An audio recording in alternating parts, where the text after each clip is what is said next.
Hello everyone and welcome to another edition of the Weekly Report. For Randall Riley, I'm Joshua Miller. If you're a fan of the report, give us a like and share the video, and if you're not already, subscribe. We got a lot to get to today, so let's not waste any time. Let's jump right in to the report. This week in job board searches and clicks. Searches were down 5% week over week and 15% month over month, but up by 2% year over year. For clicks on truck driver postings, we saw decreases of 11% week over week and 15% month over month, but an increase of 44% year over year. This week in freight, total load postings decreased by 9% week over week, and that is a 29% drop compared to the same week in 2021, but 69% above the 5-year average. Dry van load postings were down by 9%, while refrigerated postings inched up by 1% and flatbed fell by 11% week over week.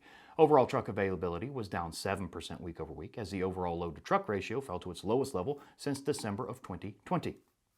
Now, before we get to the spot rates here, just a quick note. Over the past several weeks, you may have noticed that we have shared the spot rates for both including and excluding fuel. Following the unprecedented diesel price surge in March, however, there will be revisions based on the analysis of the data, and due to that, one of our sources, FTR, will no longer be sharing rates excluding fuel. That being said, here are the spot rates including fuel, which will be the only rates we're able to share with you moving forward. Overall spot rates dipped by 1 cent per mile week over week as dry van fell by 12 cents, refrigerated rose by 8 cents, and flatbed rates remained flat week over week. Now, the story of the week. Some are predicting a trucking bloodbath.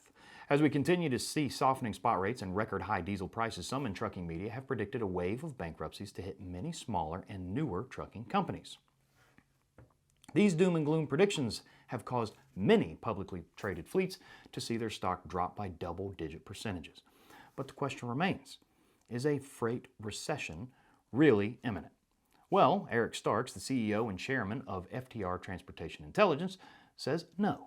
In fact, he believes that the freight market will normalize to pre-COVID patterns rather than falling into a bona fide recession. It's his belief that freight will come off the peak it has been on for nearly 2 years now and actually get back to normal. Starks defines this normalization as freight rates increasing by 3 to 5% over a year instead of the 20 to 30% we've seen in the last few years. How does he arrive at this conclusion? Well, for one, he points to inventory levels and the mix of manufactured freight and consumer goods already beginning to normalize. Around 70 to 80% of freight is manufactured goods, so even if consumer demand does begin to wane, manufacturing can still put those trucks to use.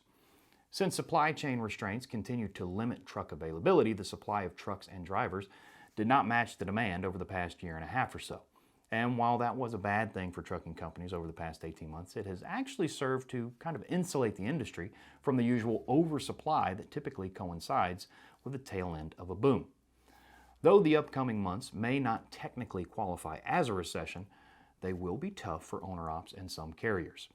Those most likely to feel the crunch are those owner-ops who purchased equipment at inflated prices.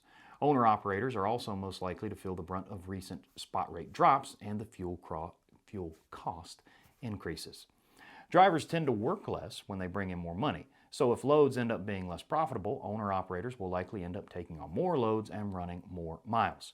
If spot rates continue to fall, some owner-ops will be faced with the choice of taking their trucks into contract work with bigger fleets or simply parking their trucks and walking away. The president of ATBS, Todd Amen, says that he does not expect an explosion of bankruptcies, but some bankruptcies are to be expected. And that's it for this week's report. We hope you found this information to be useful. You can get a PDF copy of all the information we covered in this week's report as well as every week down in the description on the YouTube video or in the body of the page on our Randall Riley site.